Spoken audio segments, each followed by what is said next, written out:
Now it's time for our shooting phase. In the shooting phase, units get to unleash arrows, javelins, and bolts of energy at their foes.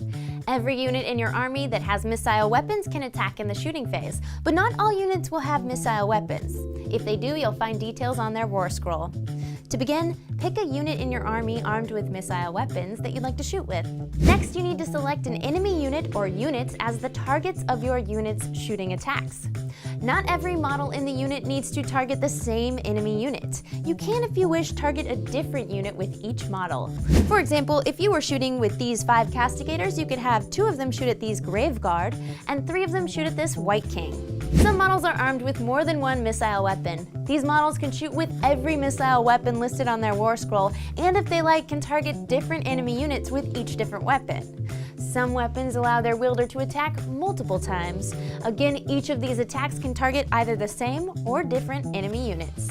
What's important is that you decide which models are shooting with which weapons and at which targets before rolling any dice. Got it? Great, we're ready to shoot. Check the weapon characteristics on your unit's war scroll. These include attacks, that's how many dice you get to roll when using that weapon. Range, how close an enemy has to be targeted.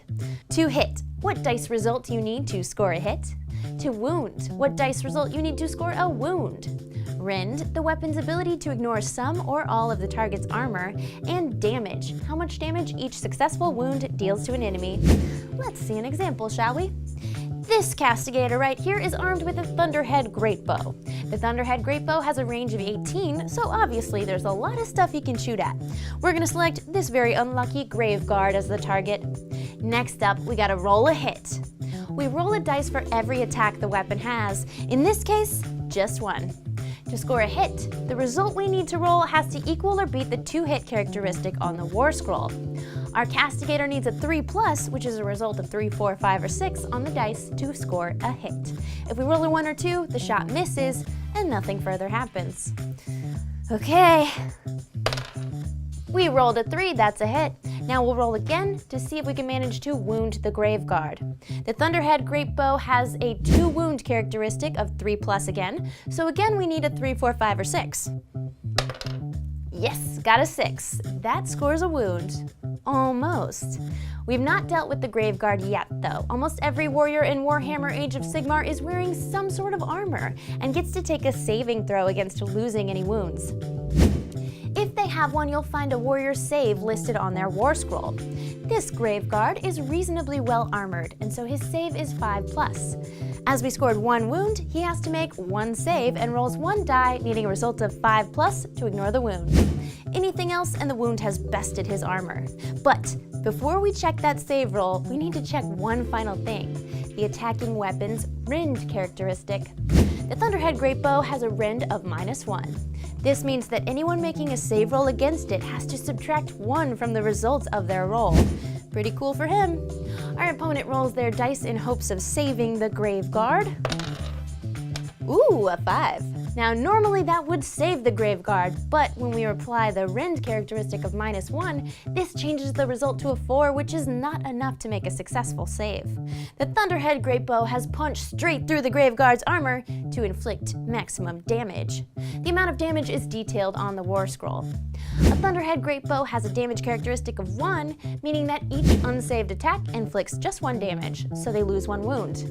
But as we can see from his war scroll, this Grave Guard only has a single wound, and so he is slain and removed from play. If we were targeting a unit of Grave Guard that had more than 1 model, our opponent could choose which of the Grave Guard to remove from play. Some powerful warriors, monsters, and heroes have multiple wounds and have to be struck many times before they're vanquished.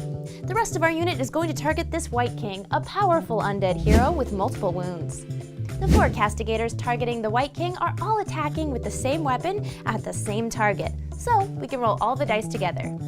Each of our 4 castigators has a Thunderhead Greatbow, which has an attack characteristic of 1, so we'll roll 4 dice. Again, we need a result of 3 or more to score a hit. Each die which rolls a 3, 4, 5, or 6 will score a hit. What? We scored 2 hits! Amazing. Now we roll these again to see if we wound, again needing a 3+. We've done it. Now the White King gets a chance to make his saves. He has a save of 3+. As we scored 2 wounds, he will also roll 2 dice. A 3 and a 4. Look, you did it, right? Wrong! Now we gotta apply that Thunderhead Greatbow's Rend characteristic, which is -1, turning the 3 to a 2 and the 4 to a 3. Comparing these to the White King's save characteristic, we see he's only saved 1 out of those 2 wounds. As the White King has 5 wounds, it's not a big deal for him because the Thunderhead Greatbow only deals 1 damage. He's wounded, but he's not slain. We'll have to inflict 4 more damage to him across the game to see him removed from this battlefield. Let's pop a die next to him, representing how many wounds he's taken. Once you've attacked with all the units you want to, your shooting phase is over. It's time for your charge phase.